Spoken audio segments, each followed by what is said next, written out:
Bienvenidos a Fuera de Plano, un podcast de historias con historia.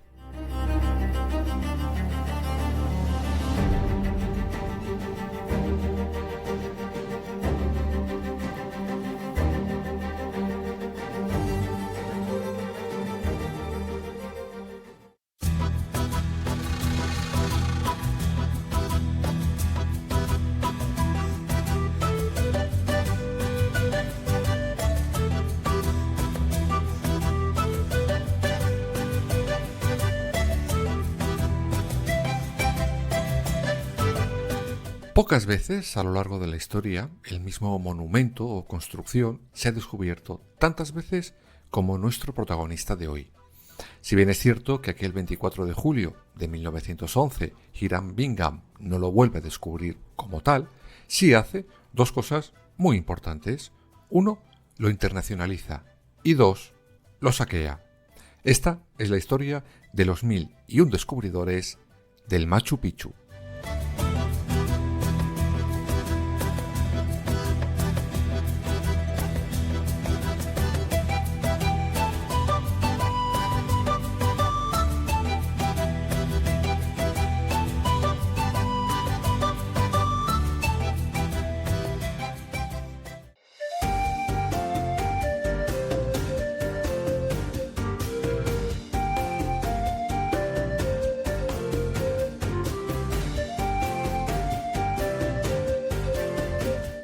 Antes de conocer a esos 1001 descubridores, os vamos a presentar, como se merece, a nuestro protagonista de hoy.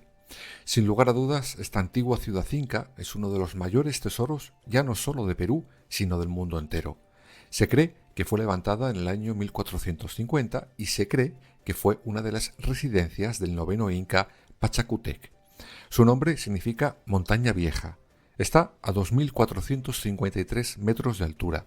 Por eso, muchos visitantes de la actualidad descubren lo que es el mal de altura cuando lo visitan.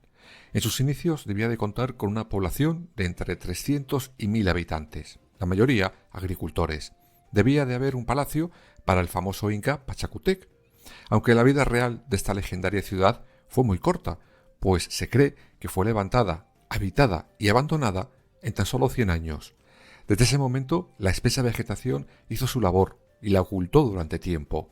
Lo que sigue siendo un misterio es, a ciencia cierta, la función de esta ciudad. La teoría más popular es que Machu Picchu fue un centro sagrado donde se iniciaban los rituales incas. Este es, en resumen, nuestro protagonista de hoy. Un protagonista que se une a una lamentable lista, la de las tierras vacías, falsamente vacías.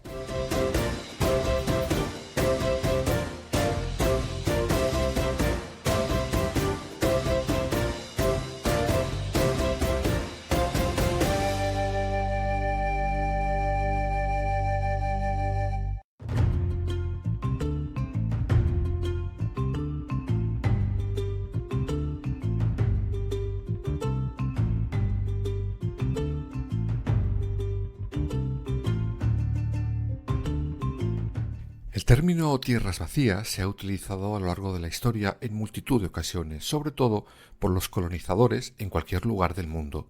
Esto se hace para justificar el robo, saqueo y vandalismo que el colonizador de turno hace en esas tierras supuestamente vacías. Es decir, si tú llegabas a un sitio y no había gente, te lo quedabas, aunque en ese terreno hubieran vivido otras personas durante cientos o miles de años. Por ejemplo, cuando llegan a Australia los europeos, declaran tierras vacías y roban lo que hay, sin entender que en esas tierras los aborígenes habían vivido durante quizás 50.000 años, pero como no hay nadie cuando llego, lo demás está de más.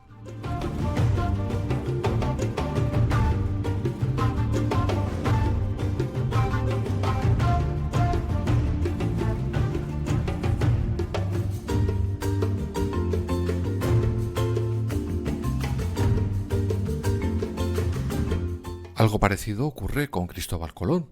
En realidad llega a unas tierras donde habían vivido otras personas durante siglos, pero invocando la ley de tierras vacías, se las quedan. Por eso, cuando muchas veces se habla de descubrimiento de unas tierras, mucha gente responde que no, porque esas tierras ya estaban habitadas. Y justo eso es lo que debió de pensar nuestro primer descubridor del Machu Picchu de hoy. Hiram Bingham. Imaginaos su sorpresa cuando vio al lado a una familia viviendo allí. Diría, oye, pero esto no estaba vacío. ¿Qué acabo de descubrir entonces?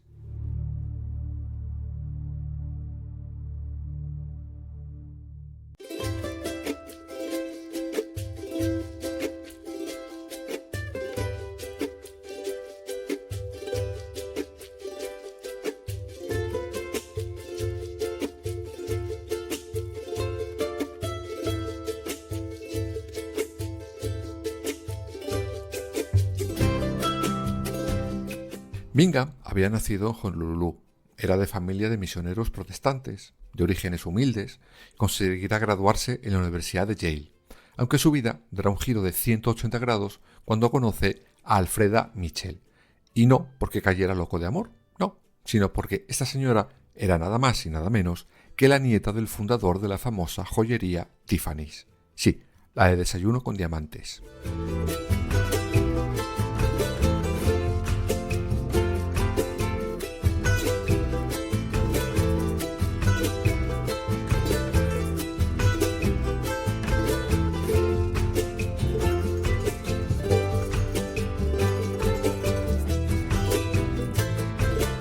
Bingham conocerá a la heredera en 1898 y 2 años después se casa. Tendrá 7 hijos y en 1937 se divorcian. Fin del resumen de su historia de amor. Gracias a esta boda express, Bingham se codeará con ciertas personalidades que le permitirán iniciarse en el mundo de los viajes y de las exploraciones. Por ejemplo, en 1908 participa en un congreso en Chile, desde donde saldrá hacia Lima y luego a Cuzco. Finalmente se volvió a su casa decepcionado, pues no había encontrado nada de nada de nada. Poco después, en 1910, su suerte cambió por completo.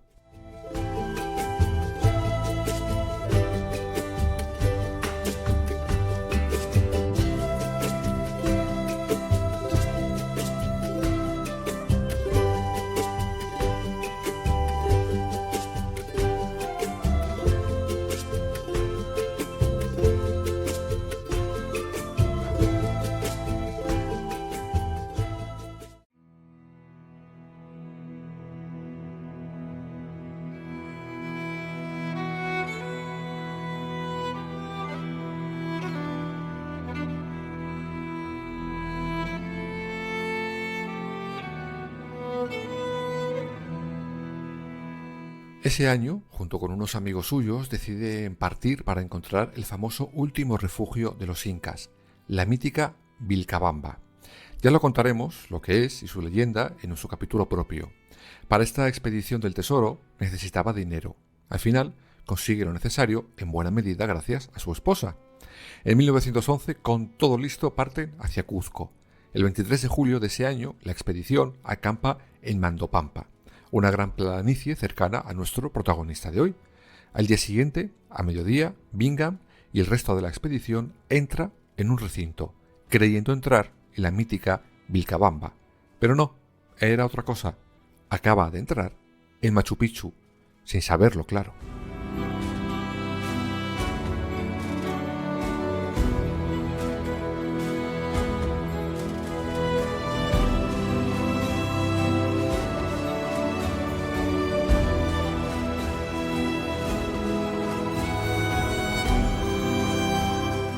Estas son sus propias palabras.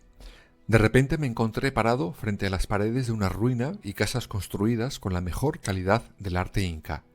Las paredes fueron difíciles de ver, ya que los árboles y el musgo habían cubierto las piedras por siglos.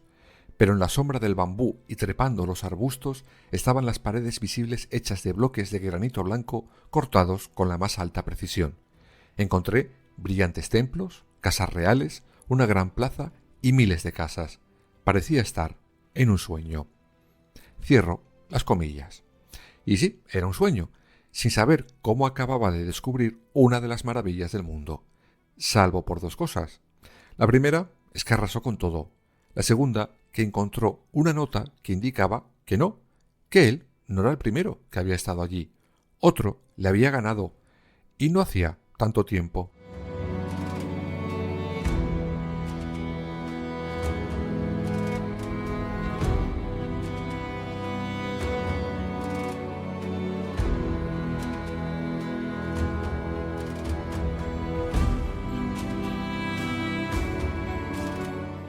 Y es que ese descubrimiento genera mucha controversia desde el primer minuto, sobre todo porque Bingham se lleva de manera ilegal más de 46.000 piezas arqueológicas de Machu Picchu.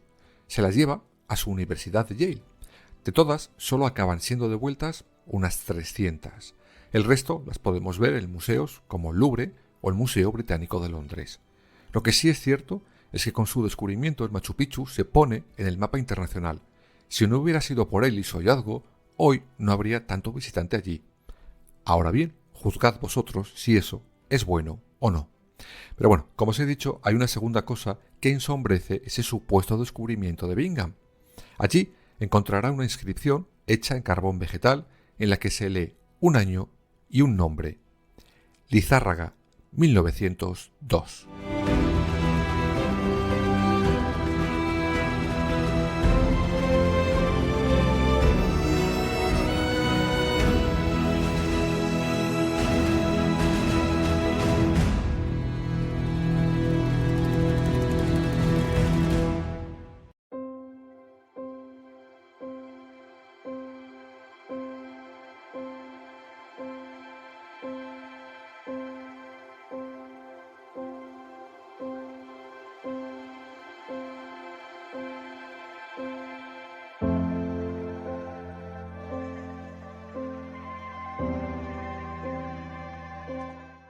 Agustín Lizárraga era un agricultor peruano, sin más, no un descubridor.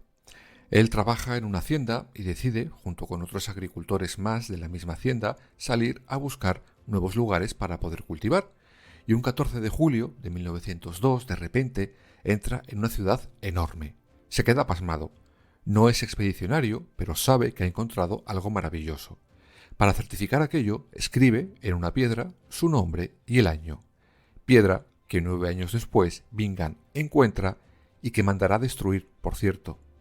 Cuando Lizárraga baja de nuevo a la hacienda, cuenta lo que ha visto, lo describe y quedan todos fascinados.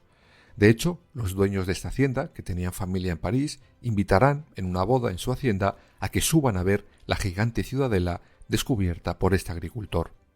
Sin embargo, en una riada, cuando intentaba volver al Machu Picchu, Lizárraga morirá y su cuerpo quedará perdido por la zona.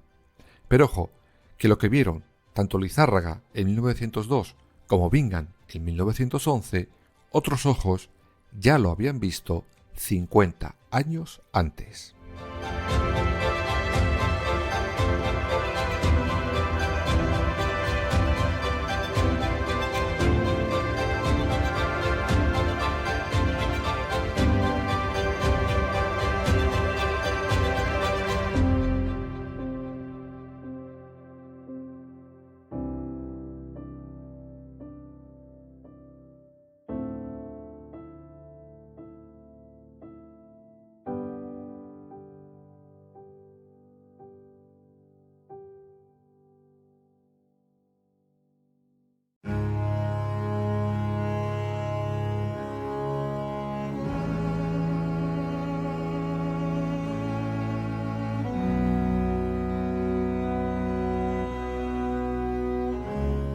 Él fue Augusto Berns, un buscador de oro y empresario maderero alemán. Según se ha descubierto no hace demasiado tiempo, este señor se instala en la región de Cuzco y monta una empresa maderera y de explotación minera. Estamos en la segunda mitad del siglo XIX, 50 años antes del descubrimiento rimbombante de Bingham. Berns encuentra el Machu Picchu y atención, porque según las investigaciones del historiador Paolo Guir, es él quien desvalija casi por completo el Machu Picchu. Se lleva todo y lo hace con el conocimiento del gobierno peruano. Hacen un trato. Berns saquea Machu Picchu y el gobierno recibe un 10% de lo saqueado por mirar hacia otro lado. Si esta teoría es correcta, y parece que sí, Bingham, que ya hemos dicho que se lleva más de 46.000 piezas de Machu Picchu, se quedó con las raspas. Si llega a pillar lo que de verdad había 50 años antes, todavía sigue allí rapiñando.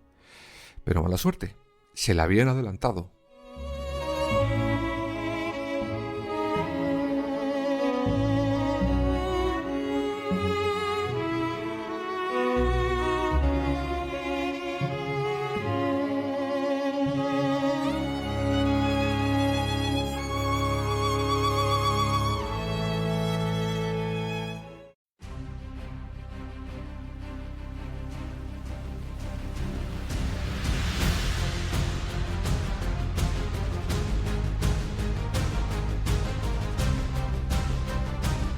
Sin embargo, ni Bers, ni Bingham, ni el pobre Agustín Lizárraga fueron los primeros en llegar a Machu Picchu después del abandono casi total del recinto. No, hay un nombre propio y es español, aunque la historia le ha ninguneado durante mucho tiempo. En el siglo XVI, y por pura casualidad, un veterano soldado castellano llamado Baltasar de Ocampo se da de bruces con esta ciudadela. No está muy claro ni el cómo ni el por qué, pero por un despiste llegó allí. Junto a él van otros compañeros y animales de carga, y perros. Por cierto, estos aterrorizaban a la población que vivía cerca de Machu Picchu, y a pesar de que no fue consciente de la importancia de su hallazgo, sí que al igual que sus compañeros de descubrimiento siglos después, quedó embobado con lo que estaba viendo. Como para no.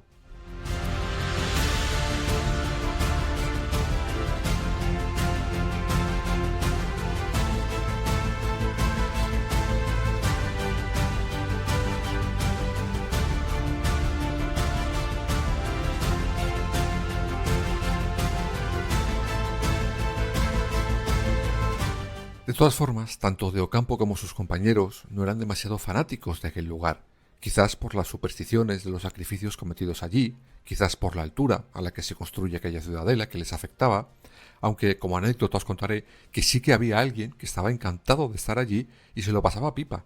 Era su perro, llamado el Bizco. Él había encontrado su propio paraíso.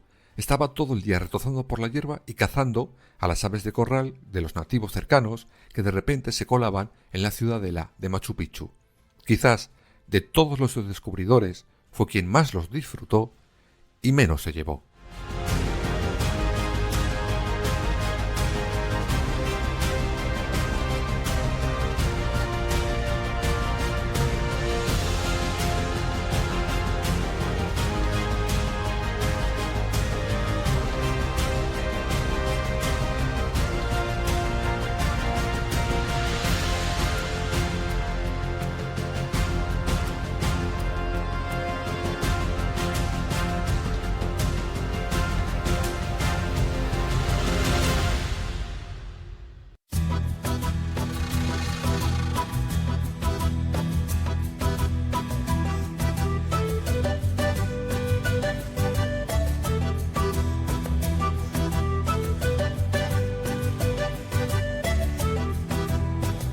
Como habéis visto hoy, podéis elegir entre varios descubridores, aunque insisto en algo ya dicho con anterioridad.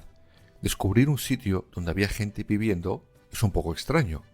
Lo descubriera quien lo descubriera, el caso es que una vez más asistimos a un auténtico expolio de uno de los lugares más emblemáticos, imponentes y mágicos del mal llamado Nuevo Mundo.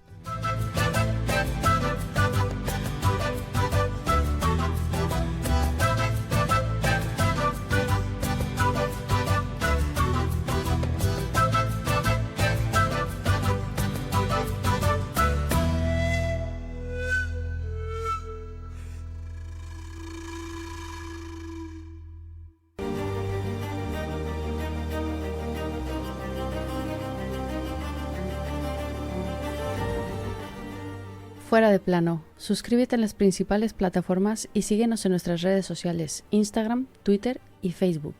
Fuera _de plano.